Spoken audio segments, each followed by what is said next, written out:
अपर industries limited फिलहाल आज के दिन यहाँ पे काफी बेहतरीन रिटर्न दे रहा है, 8.47%। तो यहाँ पे इस स्टॉक्स में ऑलरेडी यहाँ पे लगभग 50 to 53% यहाँ पे ऑलरेडी जो हाई प्राइस गया था वहां से करेक्शन हो चुका है। तो चलिए समझते हैं इस स्टॉक्स का A to Z detail fundamental analysis करेंगे। अभी इस स्टॉक्स का बहुत ही बड़ा गुड न्यूज है, वो अभी थोड़ा लास्ट में बताऊंगा, लेकिन उससे पहले बेसिक इंपॉर्टेंट चीजें देखते हैं। 5 दिन में यहाँ पे 4.68% का यहाँ पे रिटर्न दे रहा है। 1 मंथ -6% गिरावट, 6 मंथ में भी गिरावट हो रहा है। यहाँ पे ऑलरेडी 42% गिरावट हो चुका है। देखो इस स्टॉक्स ऑलरेडी एक टाइम में है ना, इसका मार्केट कैप लगभग 44 करोड़ का या 50 करोड़ समथिंग हुआ करता था। तो अभी यहाँ पे ऑलरेडी 22 करोड़ का मार्केट कैप हो चुका है। तो सोचो 53% यहाँ पे क्रैश हो चुका है। आप इसका देखेंगे, इसका प्रोडक्ट मैन्युफैक्चरिंग देखेंगे, काफी डाइवर्सिफाई है। तो इसमें से मेन काम है इसका conductor and semi transformer and speciality oil. इसके अलावा भी काफी डाइवर्सिफाई सेक्टर है। तो अभी इसका अबाउट में जाके देखेंगे। यहाँ पे देखो 1 साल का यहाँ पे रिटर्न है, ऐसे तो गिरावट है, लेकिन 1 साल का यहाँ पे जो चार्ट पैटर्न है ना वो काफी अच्छा दिखाई दे रहा था। और उसके बाद में यहाँ पे जब ओवरऑल स्टॉक मार्केट गिर रहा था तभी जाके यहाँ पे गिरा। अब इसका Q3 का रिजल्ट भी देखेंगे जो कैसा आया, और ए टू जेड डिटेल देखेंगे, पूरा फंडामेंटल पूरा ए टू जेड एक्सरा करेंगे क्या है इस कंपनी में और आगे इसका फ्यूचर ग्रोथ क्या हो सकता है। अपर इंडस्ट्रीज फिलहाल अभी इसका मार्केट का मैं आपको बताया 22,000 करोड़, बट यहाँ पे 22,278 करोड़। तो आज के दिन में तो बहुत बेहतर रिटर्न दे रहा है, बट यहाँ पे थोड़ा कम दिखा रहा है, लेकिन गूगल में ज्यादा दिख रहा है। एक्चुअल रिटर्न इसका 8% समथिंग यहाँ पे मिल रहा है। और फिलहाल अभी इसका जो शेयर प्राइस है 5,546 रुपीज। तो अभी समझते हैं कि ओवर वैल्यूड है या अंडर वैल्यूड है। तो उसके लिए देखते हैं स्टॉक पी यानी कि stock price to earning ratio, तो इससे वैल्यूएशन पता चलता है। तो अभी 27 है, 28 बोल सकते हैं। और इंडस्ट्री पी के साथ में कंपेयर करते हैं, इंडस्ट्री पी अभी है 44, तो उसके हिसाब से अभी इस स्टॉक बिल्कुल अंडर वैल्यूड में है और काफी डाइवर्सिफाई। आप इसका अगर प्रोडक्ट देखेंगे ना आप भी हैरान रह जाएंगे। आगे दे आपको दिखाता हूँ। और फिलहाल इस कंपनी का भी जो सेल्स ग्रोथ है, तो सेल्स ग्रोथ थोड़ा सा हम इतना ज्यादा दिखाई नहीं दे रहा है, 12.9%। तो सेल्स ग्रोथ यहाँ पे अगर 15 to 20% होता, कम से कम 20% होता, तो मैं और ज़्यादा बेहतर मान सकता था। एनीवे चलिए आगे देखेंगे। देखो कहीं कंपनी का क्या होता है, कहीं सारा पॉजिटिव पॉइंट, सभी पॉजिटिव पॉइंट नहीं होता है। तो उसमें अगर 4 पॉजिटिव होता है तो 2 नेगेटिव होता है। तो चलिए समझते हैं इस कंपनी का कितना पॉजिटिव है कितना नेगेटिव है। आप वीडियो को एंड तक में डिसाइड कीजिएगा। और प्रॉफिट को आधा अधूरा ज्ञान डेंजर होता है। आप अगर देख रहे हैं वीडियो तो डेफिनेटली आप अगर इसके इन्वेस्टर है तो डेफिनेटली कुछ यहाँ से अच्छा कंटेंट लेके जाएंगे। प्रॉफिट ग्रोथ यहाँ पे बहुत ही खराब है, मैं तो इसको यहाँ पे खराब ही बोलूंगा। चलिए ठीक है, सेल्स ग्रोथ प्रॉफिट ग्रोथ हो गया। उसके बाद देखते हैं कंपनी का कर्जा कितना है। कर्जा तो बहुत ही कम है, 543 करोड़ है कर्जा। इक्विटी में देखते हैं 0.13, 0.50 से बहुत कम है। तो कर्जा ना के बराबर है। और latest financial year operating profit margin जो बहुत इंपॉर्टेंट है 8.50। तो अगर मिनिमम 10% होता है, 10 to 15% होता तो एक स्टैंडर्ड डिसीजन मान सकते थे। तो यहाँ पे ऐसा है कि ट्रांसफॉर्मर एंड कंडक्टर और स्पेशलिटी ऑयल मिनिमम 15% होता तो यहाँ पे ज़्यादा बेहतर आता। एनीवे अभी डाउन टू 52 हाई, यानी कि ऑलरेडी हाई प्राइस से 53% यहाँ पे करेक्शन है। मेरे हिसाब से 50% समथिंग करेक्शन है। और कंपनी का RSI भी काफी नीचे आ चुका है, इसकी वजह से यहाँ से एक बाउंस बैक किया। देखो स्टॉक अभी बिल्कुल अंडर वैल्यूड में भी आ चुका है इंडस्ट्री पी के हिसाब से। भाई देखो इंडस्ट्री पी ओवरऑल इस सेक्टर के ओवरऑल स्टॉक्स भी गिर गया, तो इंडस्ट्री पी भी ऑलरेडी लो हो गया। ऐसा नहीं कि इंडस्ट्री पी लो नहीं हो, तो इंडस्ट्री पी लो हो गया। उसके कंपेयर में भी इस स्टॉक्स अपर इंडस्ट्रीज ऑलरेडी यहाँ पे काफी लो पी हो गया, प्राइस टू अर्निंग रेशो।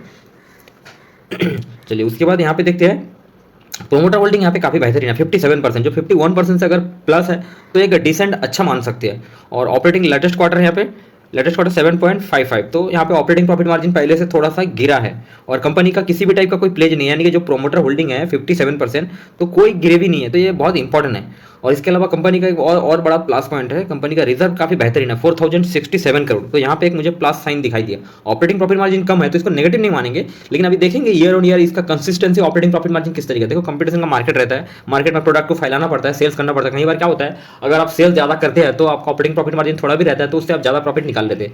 तो वहाँ पे वॉल्यूम जनरेट ज्यादा करते हैं।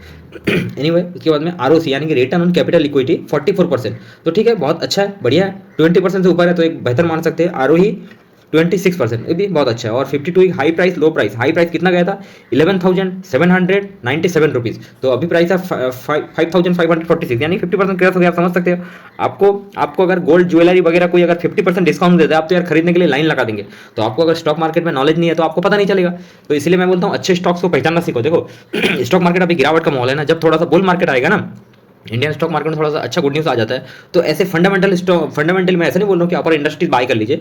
तो ऐसे जो स्ट्रॉन्ग स्टॉक्स होते हैं ना, जिसका फंडामेंटल थोड़ा स्ट्रॉन्ग है, तो वहाँ पे सबसे ज़्यादा रिटर्न इस स्टॉक देने लगता है। भाई ये रियलिटी है, स्टॉक मार्केट का रूल्स है। स्टॉक मार्केट में जिस किसी ने भी गिरावट में सबसे ज़्यादा इन्वेस्ट किया, मैं ऐसा नहीं बोल रहा हूँ कि एक स्टॉक में बिल्कुल भी नहीं करना चाहिए।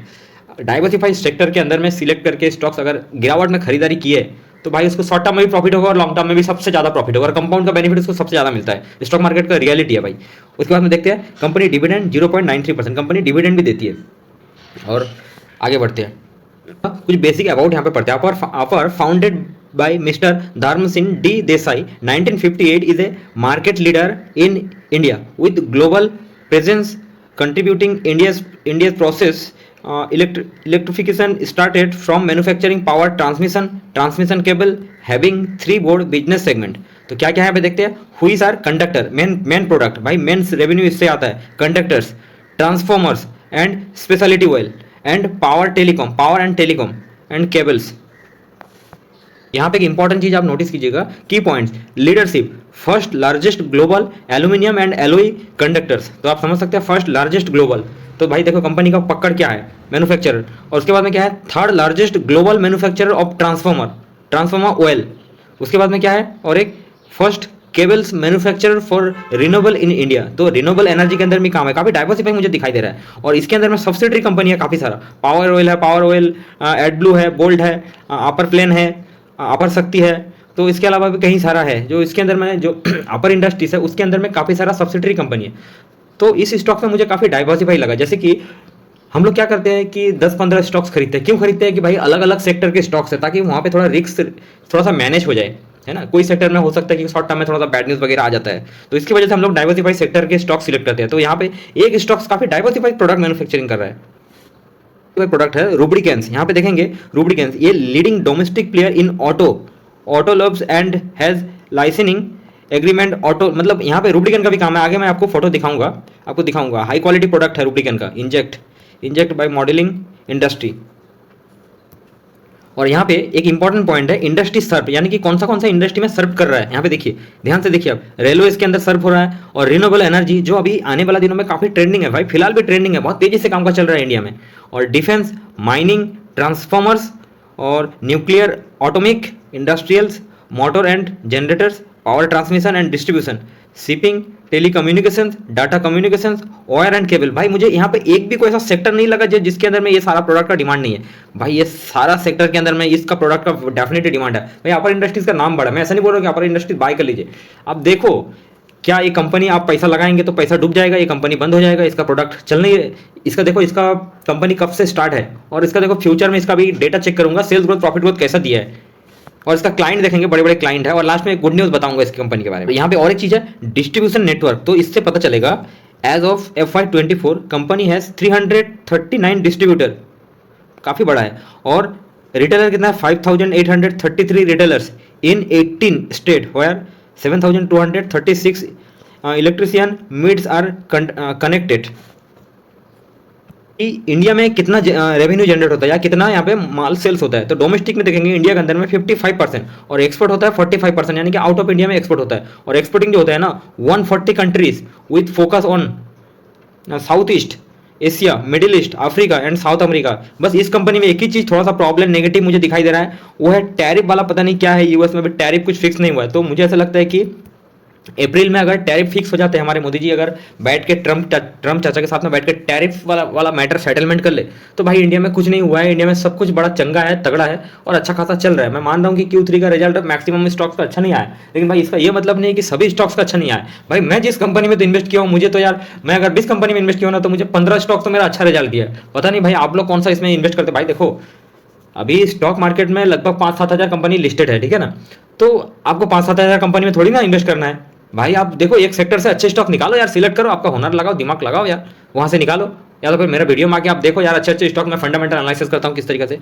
चलिए यहाँ पे मेन पॉइंट में आते हैं। मैं ऐसा नहीं बोल रहा हूँ 22 साल का कोई रिकमेंडेशन नहीं है भाई, कम से कम आप शेयर खरीदने का पहले मैटर को सीखो, स्टॉक मार्केट को आप समझने की कोशिश करो। चलिए मेन पॉइंट पे आते हैं। सेगमेंट रेवेन्यू देखेंगे ना, कंडक्टर से सबसे ज्यादा रेवेन्यू होता है, 48% रेवेन्यू जनरेट होता है। और स्पेशलिटी ऑयल 23%, और रूब्रिकेंट में 6%, और केबल 23%। भाई केबल भी इसका बहुत इंटरेस्टिंग है, काफी डिमांडेबल प्रोडक्ट है। के वेबसाइट में जाकर डिटेल्स चेक कर सकते हैं, जो स्पेशलिटी ऑयल किस किस में यूज होता है, कंडक्टर्स, केबल सॉल्यूशंस। तो आपको प्रोडक्ट के बारे में एक्जैक्टली समझ में आएगा। बस जस्ट मैं आपको हाईलाइट बता रहा हूँ। टेलीकॉम सॉल्यूशंस, तो काफ़ी कितना डाइवर्सिफाई है। देखिए पॉलीमर्स और रूब्रिकेंट जो वगैरह आपको इंजन वगैरह में जो समझ में आता है। भाई इंजन खाली कार में यूज नहीं होता है, काफ़ी इंडस्ट्रियल सेक्टर में भी, मशीनरी में भी यूज होता है। और इसके अलावा देखिए यहाँ पे स्पेशलिटी ऑटोमोटिव है, और इसका बैटरी भी मैन्युफैक्चरिंग है भाई। और इसके अलावा यहाँ पे आप थोड़ा सा नीचे जाएंगे ना, यहाँ पे देखिए इसका वी आर प्रोवाइड इनोवेशन। यहाँ पे थोड़ा पहले क्या है माइनिंग,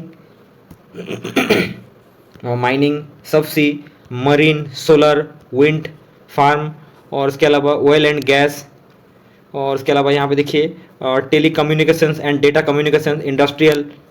तो काफ़ी मुझे डाइवर्सिफाई लगा भाई इसका प्रोडक्ट। और ईपीसी काफ़ी डाइवर्सिफाई, मतलब रेलवे, ईपीसी, इंफ्रास्ट्रक्चर, कंडक्टर्स है ना, कंडक्टर का भी क्लाइंट अलग अलग है। यहाँ पे कंडक्टर का क्लाइंट देखेंगे ना, तो कंडक्टर का जस्ट आप क्लाइंट देख लीजिए। यहाँ पे कंडक्टर का क्लाइंट कौन कौन है, पावर ग्रिड है, अडानी है, लर्सन टार्बो है, और इसके अलावा टाटा है, टोरेंट पावर है, केईसी है, केईसी इंटरनेशनल जो बहुत बड़ा नाम है, और इसके अलावा भी कंपनी है। तो अलग अलग मतलब ट्रांसफॉर्मर अभी दिखाता हूँ आपको। और ये जो ऑयल में है ना, ट्रांसफॉर्मर ऑयल है, और इसके अलावा देखेंगे यहाँ पे कुछ वाइट ऑयल है, और एक चीज़ है यहाँ पे पेट्रोलियम जेली है जो कुछ इसमें यूज होता है। और अभी इसका प्रोसेसेस ऑयल जो रोड वगैरह मैन्युफैक्चरिंग में लगता है। और इसके अलावा यहाँ पे भी देखिए यहाँ पे जो आपको बताया पावर है, और कॉस्मेटिक है, कॉस्मेटिक एंड स्किन है, आई केयर में है, फूड पैकेजिंग प्रोडक्ट में है। मतलब इसके अंदर में जितना अलग अलग सेगमेंट है ना, अलग अलग सेगमेंट का अलग अलग क्लाइंट है, अलग अलग काम है। और इसका यहाँ पे क्लाइंट देखते हैं। हाँ, यहाँ पे अब इसका क्लाइंट देखो, ठीक है। पहले आपको क्लाइंट बताया था और अभी क्लाइंट देखो।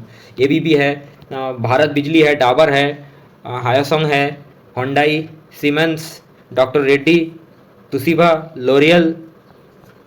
दूसरे सेगमेंट में देखते हैं, दूसरे सेगमेंट में कौन सा क्लाइंट है। भाई ये बहुत इंपॉर्टेंट है, ऐसा नहीं कि इसको हल्के में नहीं लेना चाहिए। केबल में देखेंगे ना, केबल में क्लाइंट कौन सा है अभी देख लेते हैं। अभी नीचे आ जाते हैं सीधा, ठीक है। यहाँ पे देखो केबल का क्लाइंट दूसरा है। यहाँ पे देखो स्टारलिंक है, और ये कुछ है क्या है, और इंडियन लिमिटेड है, इंजीनियर इंडियन में ये है जो मतलब स्मार्ट मीटर मैन्युफैक्चरिंग का काम है। सीमेंस है, specialty conductors, cable, telecom solution, polymers, lubricant, specialty automotive. Specialty automotive का भी अलग अलग कस्टमर है। यहाँ पे चलो स्पेशलिटी ऑटोमोटिव का देखते हैं। यहाँ पे देखो क्या प्रोडक्ट है भाई, देखो इसका काम है ना बैटरी मैन्युफैक्चरिंग का भी काम है। एआरसी स्पेशलिटी मतलब जैसे केमिकल है ना, ये देखो बैटरी में भी यूज होता है। यहाँ पे आप जाकर वेबसाइट में डिटेल थोड़ा सा पढ़ सकते हैं। और इसके अलावा यहाँ पे देखो एडी ब्लू है, मतलब इसके अंदर में काफ़ी डिफरेंट सब्सिडी है। जस्ट मैं आपको बता रहा हूँ भाई, देखो ये बहुत इंपॉर्टेंट है। तो आप यहाँ से देखो काफ़ी डिफरेंट मतलब ऑटोमोटिव में कितना ज़्यादा इंपॉर्टेंट है। अभी एक साल का मैंने यहाँ पे पी चार्ट ओपन किया हूँ, तो इसका मीडियम पी है ना एक साल का वो के 40, तो उसके कंपेयर में भी काफी नीचे आ चुका है भाई। देखो स्टॉक मार्केट में किसी को बाय ऑन डिप करना है ना, तो भाई एक अच्छा मौका बन सकता है। मैं बाय सेल का रिकमेंडेशन नहीं दे रहा हूँ, जितना आप डाइजेस्ट कर पाओगे उतना। देखो जैसे जैसे यहाँ पे लो लेवल पे आता था ना, तो यहाँ बाउंस बैक हमेशा मारता था। देखो किस तरीके से ट्रेंड हमेशा ऊपर चल रहा है। तो ये क्या हुआ था, स्टॉक ओवरऑल स्टॉक मार्केट यहाँ पे गिरावट का माहौल बन गया था। और अभी इसका क्वार्टर रिजल्ट कैसे आया था वो तो अभी डेटा देखेंगे तो पता चलेगा। तो इसके वजह से यहाँ से मुझे ऐसा लगता है कि एक मौका बन सकता है। एक साल का यहाँ पे काफी मतलब 52 एक लो पी में आ चुका है भाई। देखो एक बड़ा कंपनी मतलब 50,000 करोड़ की कंपनी ऑलरेडी 53% यहाँ पे क्रैश हो चुका है। तो देखो ऐसे बड़े कंपनी में थोड़ा बहुत बाय ऑन डिप कर सकते हैं। और देखो सुनो सबका लेकिन करो खुद का, ठीक है ना। किसी का कहने में आके बहकावे में आके बिल्कुल नहीं करना चाहिए, और आपके खुद के मन से डिसीजन लेना चाहिए। वीडियो को एंड तक देखिए प्लीज। पैटर्न समझते हैं। प्रोमोटर 2022 में 60.57% और दिसंबर 2024 में 57.77%। तो भाई यहाँ पे प्रोमोटर ने स्टेक होल्डिंग बहुत अच्छा रखा है, कंसिस्टेंसी मेंटेन अच्छा रखा है, मतलब भरोसा के काबिल है। इतना बड़ा कंपनी है फिर भी प्रोमोटर ने इतना अच्छा स्टेक रखा है भाई। थोड़ा बहुत तो ठीक है, चलता रहता है यार। प्रोमोटर के अंदर भी एक ग्रुप रहता है तो थोड़ा बहुत चलता रहता है। काफ़ी 2023 से काफ़ी टाइम से कंसिस्टेंसी मेंटेन करके रखा है। एफआई 2022 में 5.52% और अभी 10.22%, यानी कि पहले से स्टेक यहाँ पे बढ़ा लिया है, मतलब डबल कर चुके हैं। तो ये मुझे बहुत इंटरेस्टिंग लगा।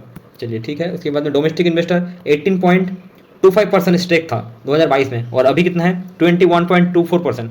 भाई देखो यहाँ पे डोमेस्टिक ने भी बढ़ा लिया है और फॉरेन इन्वेस्टर ने भी यहाँ पे बढ़ा लिया है। तो ये मुझे बहुत अच्छा लगा। मैं किसी भी कंपनी में इन्वेस्ट करता हूँ वहाँ पे मुझे प्रोमोटर, स्टेबिलिटी, साथ में एफआईडीआई का इंटरेस्ट वहाँ पे ज़्यादा हो, तो मुझे उस कंपनी में बाय और डिप करने से मुझे कोई नहीं रोक सकता है। हाँ, लेकिन साथ में अदर पैरामीटर चेक करना पड़ता है। मैं किसी का अंधभक्त नहीं बनूंगा। एफआईडीआई अगर कर लिया तो मैं भी करूंगा, लेकिन नहीं, वहाँ से मुझे एक अच्छा पॉजिटिव मिल रहा है। तो इस तरीके से सारा पॉजिटिव मान लीजिए भाई। एक इंसान का 5 उंगली जो है वो सरका नहीं होता है। अगर किसी का 5 उंगली सरका है तो समझ लीजिए मतलब वो तो इंसान से भी ऊपर है।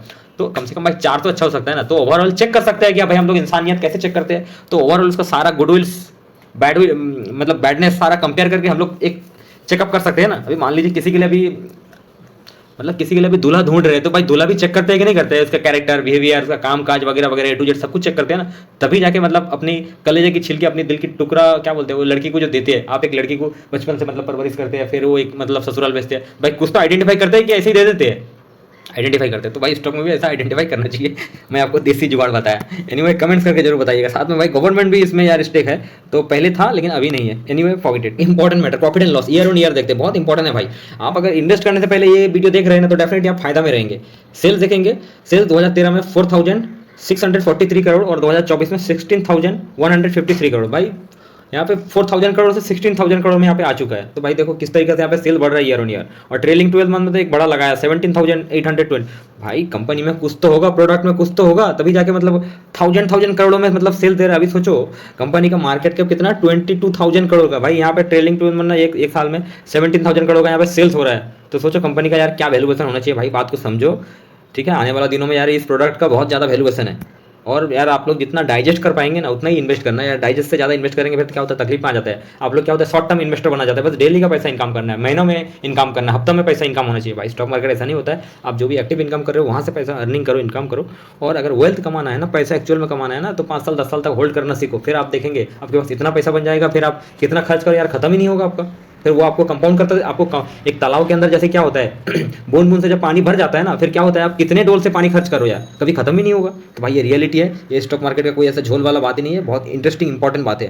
तो 110 करोड़ था पहले 2013 में और 2024 में 825 करोड़। तो आप समझ सकते हैं मतलब 110 करोड़ से 800 करोड़ हो चुका है। और अभी ट्रेलिंग 12 मंथ में 808 करोड़ है। अभी तो एक क्वार्टर और बाकी है ऐड होना, तो 900,000 करोड़ भी टच हो सकता है, उससे भी ज़्यादा भी हो सकता है। और अर्निंग पर शेयर 28 रुपीज़ था और अभी 205 रुपये 2024 में, और अभी एक क्वार्टर बाकी है, इसमें भी ज़्यादा हो सकता है। तो भाई यहाँ पे मुझे year on year sales growth, profit growth और ईपीएस बहुत अच्छा मिला। चलो ठीक है, मेन इंपॉर्टेंट देख लेते हैं ऑपरेटिंग प्रॉफिट मार्जिन। भाई क्या होता है सब चीज़ चेक करना पड़ता है। ऑपरेटिंग प्रॉफिट मार्जिन 7% और अभी 8% मतलब 10% 2024 में। तो भाई ऑपरेटिंग प्रॉफिट मार्जिन यहाँ पे कभी थोड़ा लो मार्जिन है, बट यहाँ पे अगर 10 to 15% होता तो मजा आ जाता। बट यहाँ पे कंपनी का टारगेट क्या है कि वॉल्यूम ज़्यादा बढ़ाना है, सेल्स ज़्यादा करना है, इसको मार्केट में ज़्यादा पहुंचाना है मटेरियल। एक बार आदत लगा देना है फिर जियो की तरह, फिर उसके बाद चार्ज कर दो। क्या होता है जियो ने कैसे किया, पहले फ्री फ्री फ्री, उसके बाद में क्या किया, सब पब्लिक की आदत लग गई नेट की, उसके बाद में यहाँ पे चार्जेस लगाना स्टार्ट कर दिया। फिर क्या होता है कंपलसरी लेने लगेंगे। भाई इंसान आदत से मजबूर है, भाई एक चीज़ है, इंसान आदत से मजबूर है। तो इस कंपनी भी यार मार्केट में पूरा दुनिया में प्रोडक्ट फैलाना चाहता है, इंडिया में आउट ऑफ इंडिया में, तो उसके बाद में भाव बढ़ा देंगे यार, है टारगेट कंपनी का। ये कंपनी ऐसा चाहता है कि यार मैं किसी को लूटूंगा भी नहीं, मैं पूरे दुनिया में माल फैलाना चाहता हूँ। तो ठीक है ना भाई, कंपनी का भी अच्छा है तरीका। और इसी तरीके से ऑपरेटिंग प्रॉफिट मार्जिन एक कंसिस्टेंसी मेंटेन कर रखेगा, यानी कि क्लाइंट भी पता है कि भाई ज़्यादा मार्जिन नहीं रखता है, ज़्यादा प्रॉफिट नहीं लेता है हमसे। हाँ असली खेल यहाँ पे हुआ। यहाँ पे जब क्वार्टर रिजल्ट आया ना, क्वार्टर रिजल्ट इतना एक्सपेक्टेशन कंपेयर में नहीं आया। 28 जनवरी को क्वार्टर रिजल्ट आया था। तो समझते हैं, चलिए सेल्स ग्रोथ लेटेस्ट क्वार्टर देखते हैं। 4,716 करोड़ और previous quarter 4,645 crore, last year 4,009 crore. तो यहाँ पे ईयर ऑन ईयर देखते हैं, ओनली 18 करोड़ से सेल्स ग्रोथ हुआ है। और क्वार्टर ऑन क्वार्टर में देखेंगे, क्वार्टर ऑन क्वार्टर में समथिंग ग्रोथ हुआ है। ठीक है, कोई दिक्कत नहीं है, सेल्स के मामले में अच्छा है भाई, सेल्स अच्छा दिया है। नेट प्रॉफिट देखते हैं, net profit latest quarter 175 crore और प्रीवियस क्वार्टर 195 करोड़, तो 94 करोड़। तो क्वार्टर ऑन क्वार्टर यहाँ पे गिरावट हुआ है। ठीक है, थोड़ा बहुत गिरावट हुआ है। और ईयर ऑन ईयर देखते हैं, लास्ट ईयर 218 करोड़, तो ईयर ऑन ईयर पे 20% गिरावट है। भाई यहाँ पे थोड़ा सा एक्सपेक्टेशन था, कम से कम ईयर ऑन ईयर मिनिमम 30% से भी ग्रोथ हो जाता ना, तो मुझे ऐसा लगता है कि जो 50 to 53% यहाँ पे जो क्रैश हुआ ना, तो यहाँ पे 30% समथिंग यहाँ पे क्रैश होता। देखो भाई आप एक बात बताओ, ओवरऑल स्टॉक मार्केट गिर रहा है। देखो ऐसे भी तो स्टॉक्स है कि जो ऑलरेडी यहाँ पे मैक्सिमम स्टॉक्स 50 to 70% गिर गया, लेकिन कहीं सारे स्टॉक्स है जो 20 to 24% भी गिरा है। ऐसे कई सारे स्टॉक्स है, मैं वीडियो बनाया हूँ, मेरा वीडियो को जाकर वॉच करो। मैं अच्छे अच्छे टॉपिक में बताता हूँ, मैं कोई यार कोई स्कैम बाजी करने के लिए नहीं करता हूँ, जस्ट बेसिक इंपॉर्टेंट फंडामेंटल मैं आप लोगों के साथ शेयर करता हूँ। तो यहाँ पे ओवरऑल प्रोडक्ट में मुझे कोई कमी नहीं दिखा, सेल्स बराबर हुआ, लेकिन नेट प्रॉफिट जनरेट नहीं हुआ। तो थोड़ा सा खर्चा वगैरह बढ़ गया। तो ठीक है, एक साल में चार क्वार्टर आता है, हो सकता है कि 1-2 क्वार्टर किसी में खराब आ जाए, but anyway year on year sales growth मुझे अच्छा दिखाई दिया। तो चलिए आगे बढ़ते हैं। गिरावट होने का एक सबसे बड़ा चीज़ दिखाई दिया, लेकिन इसका ये मतलब नहीं है भाई स्टॉक मार्केट में गिरावट में अगर इन्वेस्ट करते हैं सबसे बड़ा मौका वो ले सकते हैं। इंडस्ट्रीज को देखो, यहाँ पे 1 मंथ गिरावट, 6 मंथ गिरावट और 1 ईयर गिरावट, टोटल ऑलरेडी कितना परसेंट गिरावट हुआ, हाई से लगभग 50%, 52-53% आप बोल सकते हो। ठीक है, तो यहाँ पे देखते हैं कि 3 मंथ कितना रिटर्न है, 3 ईयर 70%, 70 नहीं 700% भाई। देखो काफ़ी बेहतरीन मल्टीपल का रिटर्न दिया और 5 ईयर रिटर्न। मैं भी यार रिटर्न देख के चौंक गया, बोलने में मतलब थोड़ा सा मैं एक्सपेक्टेशन नहीं किया था जो इतना रिटर्न मिला है 1945%। इसीलिए बोलता हूँ ना भाई, स्टॉक मार्केट में आप लंबे रेस करेंगे ना, ठीक है ना, स्टॉक मार्केट में आप वेल्थ जनरेट कर सकते। पैसा नहीं यार, वेल्थ किसको बोलते हैं? वेल्थ बोलते हैं यार, ये सब लाख बाजी नहीं है भाई, करोड़ों करोड़। आपका अगर आप कुछ लाख लगाते हैं ना, तो आपका अगर करोड़ों बन जाता है ना, तो भाई उसको वेल्थ बोलते हैं। आप सोचो आपके पास अगर यहाँ पे आपने 2 लाख रुपए लगाए, ठीक है, ऐसा तो अभी बल्क में बिल्कुल भी इन्वेस्ट मत कीजिएगा। तो यहाँ पे आप मिनिमम 5 साल 7 साल होल्ड करते हैं, तो आप 2 लाख का यहाँ पे कितना 1945% कितना हुआ, 1945% कितना हुआ आपको कैलकुलेट करके बताऊं? आपका जाके बनता है 38,90,000। तो सोचो मतलब यहाँ पे 5 साल में आपका 2 लाख में इतना बन जाता है 30। भाई कहाँ पे ऐसा रिटर्न मिलेगा? रिटर्न मिल सकता है क्या कहीं पे? कहीं नहीं मिल सकता है। तो मैं ऐसा बोल रहा हूँ कि आप 2 लाख के रिस्क मत लो भाई, एक 10-15 हज़ार का तो रिस्क ले सकते हो ना। तो 10-15 हज़ार ऐसे 5-10 सेक्टर में रखो, 5-10 स्टॉक्स में रखो, तो आपका पैसा बन सकता है, डेफिनेटली बन सकता है। तो आपको फर्स्ट नॉलेज की ज़रूरत है।